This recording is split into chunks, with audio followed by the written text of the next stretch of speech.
என் லைஃப்பில் இந்த ஒரு இன்சிடென்ட் நடக்கிற வரைக்கும் பேரநார்மல் ஆக்டிவிட்டீஸ் அப்படின்னு யாராச்சும் சொன்னால் கூட நான் அதை சிரிச்சுட்டு ஒரு ஜோக்காக எடுத்துட்டு கடந்து போயிருக்கேன். ஆனால் இது நடந்ததுக்கு அப்புறமா ஆவி பேய் அப்படின்ற விஷயங்கள் மேலே என்னோட பெர்செப்ஷனே டோட்டலாக மாறிடுச்சு.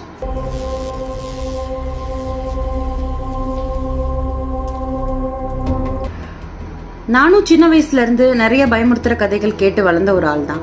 ஆனா என்னைக்குமே இது நம்மளுக்கு நடக்கும் அப்படின்னு நினைச்சு பார்த்ததே கிடையாது. அப்படி நம்மளுக்கு அது நடக்கும்போது அது நம்ம லைஃபையே புரட்டி போட்டோம். என்ன நடந்துச்சு அப்படின்னு தெரிஞ்சுக்கிறதுக்கு இந்த ஃபுல் வீடியோவை நீங்க பாருங்க. இந்த இன்சிடென்ட் நடந்து ஒரு 5-6 வருஷம் இருக்கும். அப்போ நான் ஒரு பெங்களூர் பேஸ்ட் கம்பெனியில் ஒயிட் ஃபீல்டில் நைட் ஷிஃப்டில் ஒர்க் பண்ணிட்டு இருந்தேன். என்னோட ஷிஃப்ட் ஈவினிங் 5:30லேருந்து மார்னிங் 2:30. நான் ஒர்க் பண்ணிட்டு இருந்தது ஒரு பேங்கிங் ப்ராசஸ். யூஸ்வலாக எங்கள் ஓடிசின்றது நான் ஒர்க் பண்ண பிளேஸு. அதில் வந்து பார்த்தீங்கன்னா ஒரு 150-200 பேர் வந்து ஒர்க் பண்ணுவோம். மோஸ்ட்லி வந்து லேடிஸ் தான் இருந்தோம். எப்போவுமே நானும் என்னோட ஒரு க்ளோஸ் ஃப்ரெண்டும் வந்துட்டு நைட் பிரேக்ஸ் வந்துட்டு ஒன்றா போவோம். ஒரு நாள் வந்து வாஷ்ரூம் போகணும் அப்படின்னு அவங்க சொல்லிட்டு, நான் அதுக்கு முன்னாடி வாட்டர் ஃபில் பண்ணிக்கிறேன் அப்படின்னு சொல்லிட்டு எங்கள் ஓடிசியோட ஒரு கார்னரில் போய் வாட்டர் ஃபில் பண்ணிட்டேன். நான் உட்காந்து ஒர்க் பண்ணிட்டு இருக்கிற பிளேஸ்லேருந்து அவங்கள பார்க்கும்போது அவங்க ஃபேஸில் வந்து ஒரு டிஃப்ரென்ஸ் தெரிஞ்சிச்சு. எதையோ பார்த்து அவங்க பயந்து அப்படியே உறைஞ்சு நிற்கிற மாதிரி. நான் என்னமோ ஏதோ அப்படின்னு சொல்லிட்டு அவங்க பக்கத்தில் போய் பார்க்கும்போது ஒரு பக்கத்தில் இருக்க இந்த பிளைண்ட் ஃபோல்ஸ்ன்னு சொல்லுவாங்க தெரியுமா, அந்த கர்டன் வந்து ஆடிட்டு இருந்துச்சு. இது என்ன சாதாரணமான விஷயம் தானே, ஒரு ஜன்னல்ல பிளைண்ட் கர்டன்ஸ் இருந்துச்சுன்னா ஆடத்தானே செய்யும் அப்படின்னு நீங்கள் நினைக்கலாம். ஆனால் எங்களோட ஓடிசி வந்து ஒரு ஏர் கேப் ஓடிசி. பேங்கிங் ப்ராசஸில் ஒர்க் பண்ணவங்களுக்கு இது என்னன்னு தெரிஞ்சிருக்கும். உள்ள ஒரு பேப்பர் பென் எதுவுமே எடுத்துகிட்டு போகக்கூடாது. ப்ளஸ் எல்லா விண்டோஸுமே சீல் பண்ணியிருப்பாங்க. அப்படி இருக்கும்போது ஏசி வந்து சென்ட்ரலைஸ்ட் ஏசி. அதில் இந்த ஒரு விண்டோ கர்டன் மட்டும் ஆடுறதுக்கு வாய்ப்பே கிடையாது. அதுலேயே அவங்க ரொம்ப டிஸ்டர்ப் ஆயிட்டாங்க. மனசுக்குள்ள லேசா எனக்கு பயம் இருந்தாலோ அதை நான் வெளியே காட்டிக்காம வாஷ்ரூம் போலாம் வாங்க அப்படின்னு சொல்லிட்டு அவங்கள கூட்டிட்டு வெளியே வந்துட்டோம்.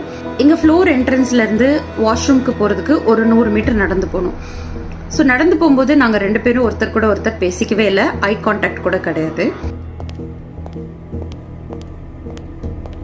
மெதுவாக நடந்து போயிட்டு வாஷ்ரூமோட டோரை வந்து நான் தான் பிடிச்சு திறக்கிறேன். திறந்த உடனே ஒரு ஃபுட் ஸ்டெப்பு.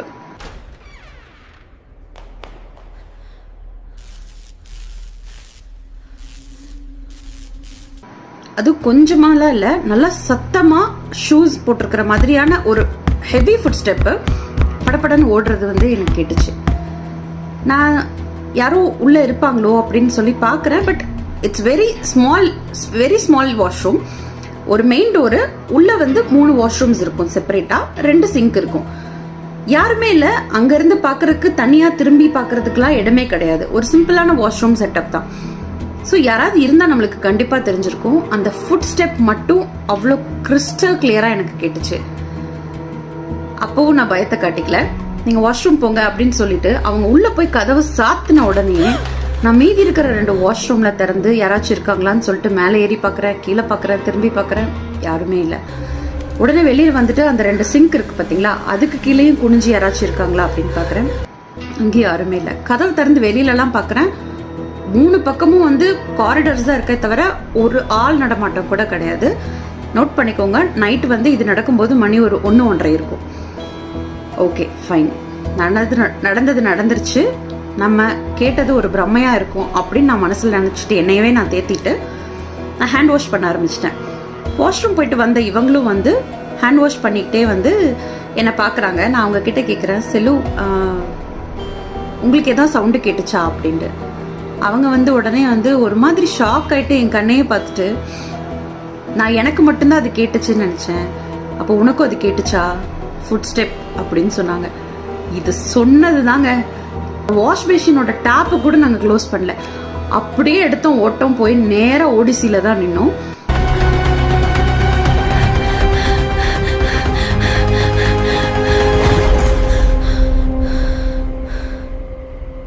இதை பற்றி நாங்கள் 2 பேருமே யார்கிட்டையுமே அன்னைக்கு சொல்லல. ஆஃபீஸ்க்கு போனதுக்கு அப்புறமா எங்களோட சீனியர் ஒருத்தர் எப்போவுமே எங்கள் கூட நல்லா பேசுவார். அவர்கிட்ட இந்த இன்சிடெண்ட்டை வந்து நாங்கள் ஷேர் பண்ணலாம் அப்படின்னு சொல்லிட்டு ஷேர் பண்ணோம். அப்போ அவர் சொன்ன விஷயம் இதை விட ஷாக்கிங்காக இருந்துச்சுங்க. நாங்கள் ஒர்க் பண்ணது ஒரு ஃபேமஸான ஹாஸ்பிட்டல் பின்னாடி இருந்த பில்டிங்கில். இந்த ஹாஸ்பிட்டலோட நேமை வந்து நீங்கள் ஒன்றுமே இல்லை, கூகுளில் போயிட்டு ஒயிட் ஃபீல்ட் ஹாஸ்பிட்டல் ஹாரர் அப்படின்னு போட்டிங்கனாலே வந்து நிறைய ஸ்டோரிஸ் இருக்கும். இதை வந்து ஃபோக்லோர்னு சொல்கிறாங்க, அர்பன் லெஜெண்ட்ஸ்ன்னு சொல்கிறாங்க. ஆனால் எது என்னவோங்க, இது எங்கள் லைஃப்பில் நடந்த ஒரு ரியல் இன்சிடெண்ட்.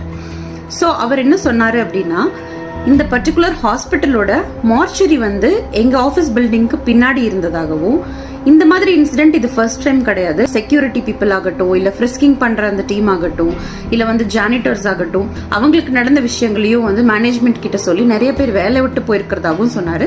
நிறைய ஈரி இன்சிடென்ட்ஸ், இந்த எஸ்பெஷலி நைட் ஷிஃப்ட்ல ஒர்க் பண்ணுறவங்க வந்து நிறைய எக்ஸ்பீரியன்ஸ் பண்ணியிருக்கிறதா வந்து எங்கள் கம்பெனிலையும் சரி, சுற்றி இருக்கிற ஐடி கம்பெனிஸ்லையுமே நிறைய பேர் சொல்லியிருக்காங்க. நம்ம எவ்வளோ தைரியமான ஆளாக இருந்தாலும் இந்த மாதிரி நடக்கிற ஒரு சில இன்சிடென்ட்ஸ் வந்து நம்ம வாழ்க்கையவே வந்து புரட்டி போட்டுரும்.